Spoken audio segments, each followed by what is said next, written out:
Okay, here we go. This stuff is really hard to record unscripted. Okay, so I'm just going to go through this piece that I did for Inktober because it happened to turn out I think really well, and the lighting I think is really instructive. So let me just go through how I did that. So first of all, the way I divided up these layers is that I have like everything that is in this layer and underneath is just background stuff. So that's the fog and whatever.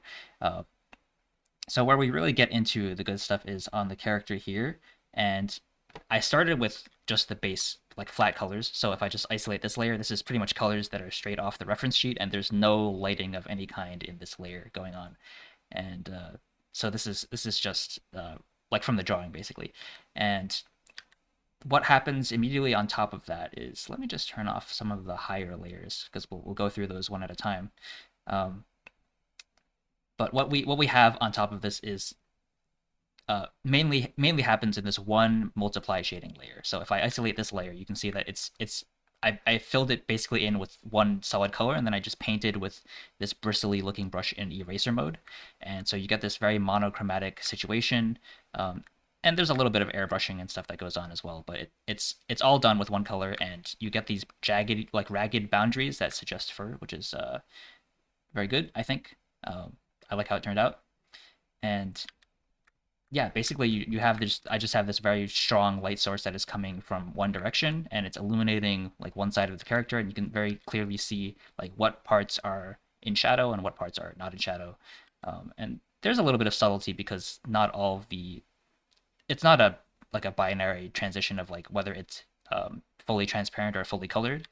There is some like in betweenness, so it's a little tricky, but it's mainly yeah it's mainly this one monochromatic layer that is set to multiply here.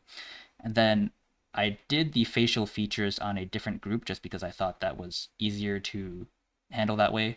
It was a little bit more neat. So here again, we start with flat colors, and then I was adding some more elements on different layers that just try to keep things clean so that I wouldn't be like trying to uh, adjust the size and shape of the pupils, for example. Like I would be able to do that without having to repaint underneath. You know what I mean? Um, but really, these facial features also just have one multiply layer that is again mostly monochromatic.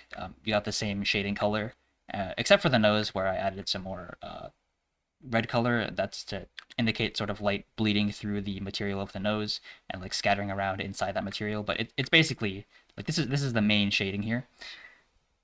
And on top of that, first what I did was I applied this red color just to sort of make the character look more like it's correctly in the environment. Like there's red stuff all around, so obviously the like everything should look a little bit more red here, and so that's what I did here with this layer. And this is just a full red layer. That is, I think this is also multiply, but it's yeah, it's just getting that color onto there. And then I added a second light that comes from the opposite direction of the main light. So um, you can see like the main lighting source like is from the bottom right over here, and this second light is coming from the top left and just illuminates some of this shadowed area because I felt like it was very flat just this way. The shadowed parts did not have very much definition. So by adding the second light, it just helps make everything look more readable and more dramatic. And I like how it turned out. But yeah, this is also painted with this bristly brush, and it's mostly using the same color, but this time it's screening, and so that's just how it turned out. It makes the light look red, and yeah, you still get this texture, and this is very nice. And I was just kind of imagining like if the light is from this top left here, like what places would it be able to reach? And like my geometry is not perfect. Like this area here, maybe you shouldn't be illuminated as much as it is, but like it's close enough that it works, right? That's kind of what we care about. And you get some of the light on up on this arm as well, and over here. This shadowed area kind of indicates this little crevice here where it looks like things are squishing a little bit. I was trying to get that to look right, and hopefully, hopefully it works out. And then finally, what we have here is another screen layer, which just adds a light that reflects that is bounced off of nearby light areas. So we have this incredibly lit up cheek here that is glowing, and you would expect some of the light to kind of bounce around into these nearby shadowed regions. So that's what this layer is. And if we take a look at it, it's very subtle. This is another screen layer, but it's a very low transparency little like lightening up of these surrounding areas. But that's pretty much it. So we have really the main thing is this main multiply layer that is just monochromatic.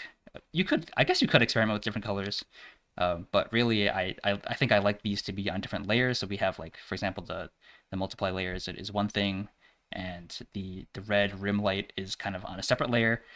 I had another piece a while back where I did everything on one layer, and like it was it was a nice change of pace, but it was also an incredible amount of work. So doing it this way, I think, is nicer in that you can keep everything separate and keep it organized and be able to undo something or like erase part of the lighting from one element of the scene without affecting the other thing. You know what I mean? Like layers are just good. But yeah, the main things that I wanted to just communicate with this were the texture that just comes from, like, you can see like in this lit area there's almost no texture. Like it mostly comes from the boundary between light and dark is where the texture is. And um the form is communicated, the shapes are communicated with the shapes of like what areas are able to be reached by the light and which areas are not. And yeah, I think a lot of the drama in this piece comes from like strong contrast in lighting. I think lighting is just one of those ways where you can get really dramatic looking uh, pieces in the end that like I think the impact of good lighting is kind of out of proportion. Like it can make things look really good, even though maybe they don't really deserve to. But if it works, then it works, right? So yeah, I think I'll just leave it there because I wanted this to be short, but evidently it's not too short. So hopefully it has been helpful.